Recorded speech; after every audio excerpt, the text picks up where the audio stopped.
Alrighty. Well, I wanted to cover this story because, yeah, it seems like everybody's talking about election interference on the right. Like, I mean, realistically, this has become so absurd that like, again, the Republicans are so good at projection that they just essentially tell everybody what they're going to do by just saying, we're afraid that they're going to do X because they're already thinking of doing X. So we need to really just adjust how we react to these things and start reacting appropriately. Like calling out the just blatant hypocrisy and the BS that comes with this, because I'm not sure how many of you guys have already forgotten, but the U.S. Justice Department has formally charged Donald J. Trump with, what's that? Interference in a presidential election?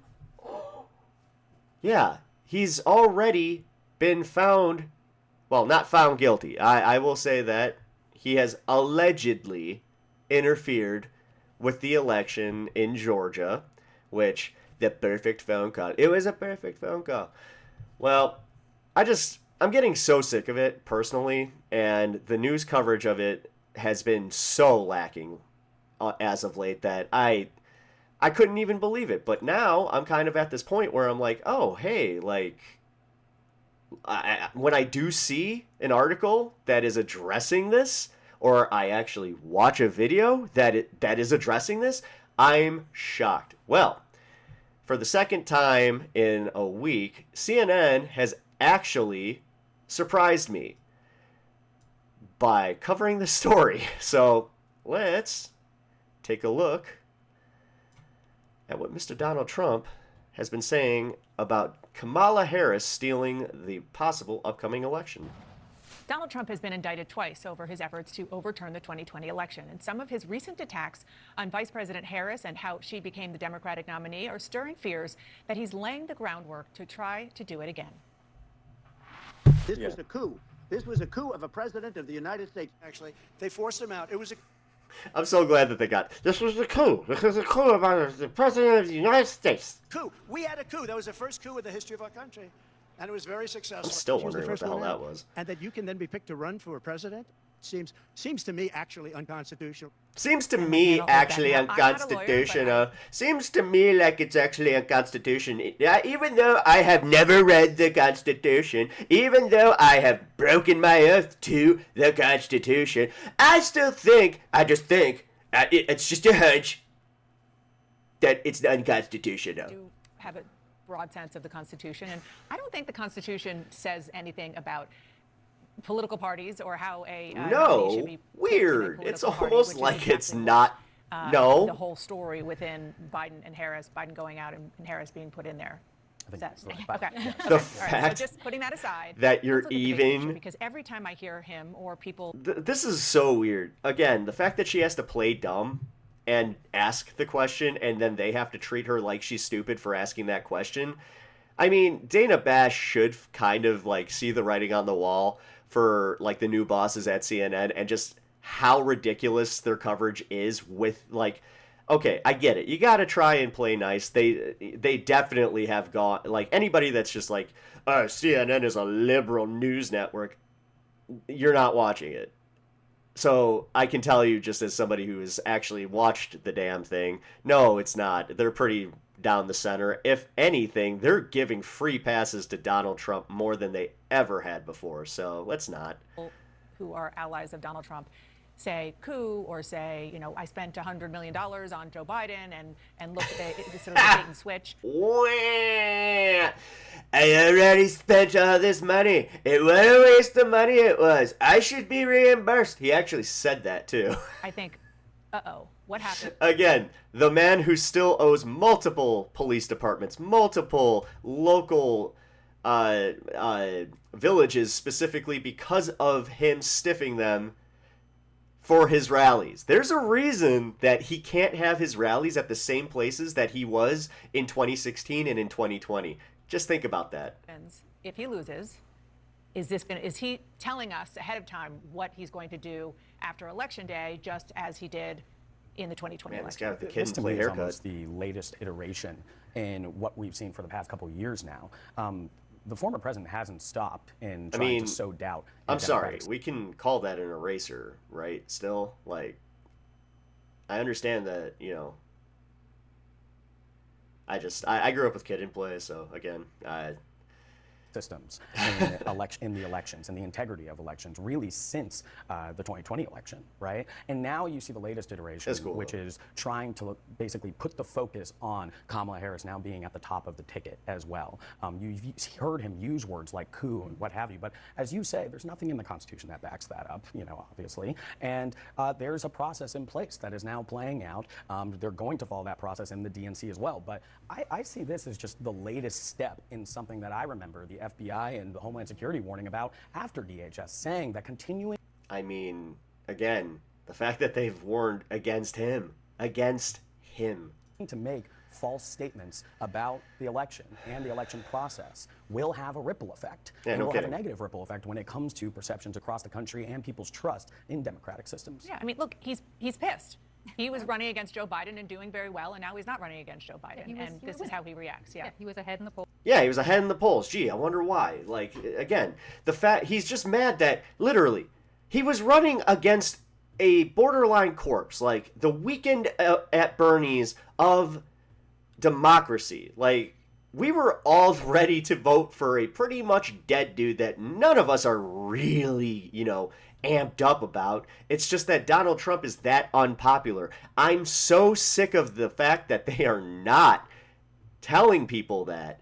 This isn't even spinning a narrative. We're just telling people the facts. He's not as popular as you guys make him out to be. Polls, he felt very good, and they had a plan to run against Biden, and that's what he was doing. And then he's seen this huge shift. And the other thing is, you had a bunch of disengaged people. You had so many people that were not even going to vote, that were just going to let another Trump presidency happen with the hopes that he would fix the economy, which, again, it's not that bad. Actually, today, they did just release some more economic numbers. Inflation is down to 2.8%, and the Fed is going to be cutting interest rates. So, for everybody that's just being like, well, it's an election year, of course they're going to do that. Okay. Shift, and so many things are clearly frustrating him. Her crowds, the rally sizes. I love these people. He puts a lot of stock in I those things. absolutely love how these, like, again, I love how the right can come out and just be like, it's an election year, how dare you? Like, do we remember the Mitch McConnell thing with Obama? Like, we cannot put a Supreme Court justice into the, we can't vote on a Supreme Court justice because it's an election year. We have principles that we must uphold and follow. And then Supreme Court seat goes up with Ruth Bader Ginsburg's death. Was that during an election year? Consistency isn't something that we're all about. We need to put this nominee through as quickly as possible. Yeah, never forget that. Things, so sort of seeing these big crowds come out, seeing the enthusiasm, seeing the airport hangar pictures, like those things are all clearly getting under his skin. So that's the rhetorical angle of this. And then there's what is it about all of these like commentators? happening They all just on the ground in some of these key states that will determine There's the just election. something about 'em. Georgia is an example. There's a new they election seem like NPCs. rule in Georgia passed by the state election board. Counties now have leeway to delay reporting of the votes that come in. Yeah, see, this is insane, and this is something that is happening all over the country. Election boards can demand more information and conduct inquiries before certifying results. And in addition to that, if you listen carefully to that very long rally that the former president did in Georgia last week, it might have gotten missed because the focus was on him trashing the Republican governor, but he was praising 3 Republican board members who were appointed to their jobs this year, saying that they're on fire, that they're pit bulls for transparency, honesty, and victory, and it made some people go, oh, okay. Is he working the refs here a little bit? Well, and the Democrat on Gee, that I panel wonder. warned of how this could be misused in an election. And so the difference between 2020 and now, or in 2024, is that it was kind of ad hoc, right, in 2020. No, in 2020 there were still fucking guardrails up. Now it seems like groundwork is being laid potentially to at least slow down, if not, Well, this is because this is based on a law that Republicans in Georgia passed after 2020. Exactly, that's what I'm saying. Yeah. And so now that there's these like infrastructures potentially in place to slow down or potentially cause chaos in the aftermath of the election. Kidding. Doug Emhoff was at a fundraiser in Los Angeles yesterday, and he said, quote, they're going to do lots of shenanigans. They're already talking about that. So we got to win. We got to protect the win. So we're going to need the lawyers. We're going to need volunteers. Yeah, and that's not something that they're starting today. I mean, the Democrats have been working on this for a very long time. The Harris campaign, when it was the Biden campaign, had been gearing up for this. The idea that they need to be prepared in key states, that they need to have legal, strategies ready, and so that is something that they have been working on. Donald Trump may have won the Republican nomination by a wide margin, but the former president still faces some serious opposition from within his own Republican Party. Last night, a group called Look at that. Hold on. Can we focus on this? Actual Republicans for Harris. This isn't just like a tiny coalition either. They have some numbers and they have some excitement behind them too to just come out and say this is why we don't support Donald Trump, and she's actually kind of a moderate. Again, you guys attacking her for being tough on crime, good job, real good job. This border czar thing is not working. I don't think that even trying you can try and pin it on her, but it's just not working. The statistics that are coming out about the border and Joe Biden also being pretty tough on the border for a Democrat, it doesn't help your narrative of open borders. Because I'm still arguing with idiots online about the fact, they just want all these illegals in here to get on the voter rolls. It's just I can't even engage with that type of stupidity. Because, again, these are things that you learn in elementary school. But elementary education in America, maybe we're showing our ass here.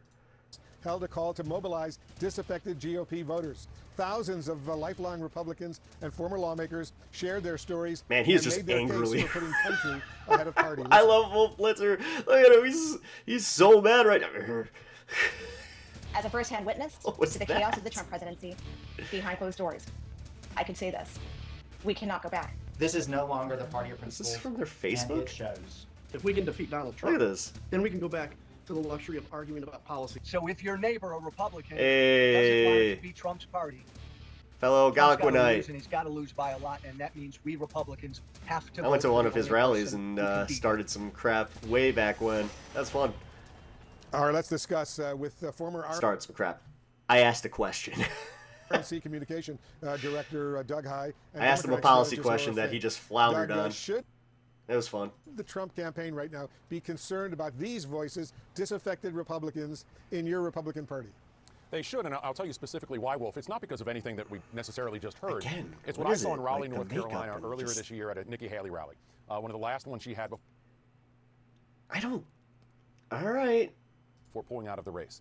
The atmosphere. I'm starting to get the same question that I used to ask about my grandmother, where it's just at what point do you choose to dress like that and do your, when your aesthetic just becomes, the thing that you were kind of nah, and then you're just oh, yeah, no. Oh, sorry. That was a weird pop-up. All right, let's keep going. In that room was very real.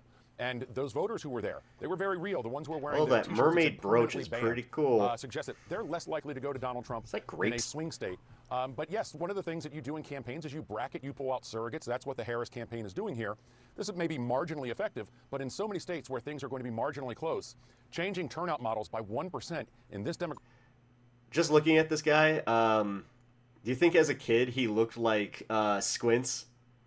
Or not Squints, that's from Sandlot. I'm the bully from Christmas Story. Graphic or that kind of graphic definitely matters. Oh. Every vote counts, as they say. Laura, Trump is getting some serious backlash over his comments about workers on strike earlier in the week. I want you and our viewers to listen to what he actually said and how Tim Walz is responding. Well, you're the greatest cutter I mean, I look at what you do. You walk in and you just say, "You want to quit?" You go ahead. Say, I can't get over the audio. won't mention the I think you're a cutter. It's so great. It's so great. name of the company, but they go on strike. I know and it's they say, "That's gross, okay, right? You're all gone. You're all gone." Vice President Harris and I have both had the Suffering, privilege okay. of joining workers on the picket line. Donald Trump and J.D. Vance, they see the world very differently than we do. They've waited. Everybody's been saying that, but that's Sylvester. That's Sylvester the cat. Daffy Duck. We get to actually use the good one. You're despicable. waged war on workers and their ability to collectively bargain to take that away from them. All we're asking for is better wages, better benefits, better lives, and dignity in the work that we do. Laura, as you know, Trump is trying to win over union workers around the country, but isn't it hard to imagine that they'd actually buy this anti-union position he's advocating? Well, I think he's targeting a very small sliver of union workers with his rhetoric, and he thinks that he can win them over. Where is Wolf Blitzer? And this is a weird place to see him like that. Like, I haven't watched CNN in a while, so maybe they just were like, you know what? Casual Wolf. Insulting the rights that they fight for every single day. This is not uncommon. The fact of the matter is that he has always sort of pretended to be about the working class, but then given big tax cuts to the wealthy, and really given big corporations the upper hand when it came to those very fights that are happening at the bargaining table and on the shop floor. So I just think it's going to fall largely on deaf ears, and this is more of a media conversation than something that's happening. And sure, there are conservative union members that will vote for Trump, but the question is he reaching the undecideds? And that's the type of thing that tells me absolutely not. Donald Trump has been indicted. I mean, the fact that we're still talking about undecideds right now, that's insane. Because back when it was Biden, a lot of people, especially the undecideds, it was anybody but either of these two. Again, we're not talking about a lot of the contingents that were being reported on back then. Like, we're not polling them. We're not asking them. Like, yeah, I don't think independents right now are very gung-ho for Trump. I don't think that he's breaking new ground. Like, he said something recently where he was talking about how he's popular with the blacks. I'm popular with the blacks. The Latinos, I'm also popular with the Latinos. The whites love me. White men love me. Black women, maybe not. Maybe not so much.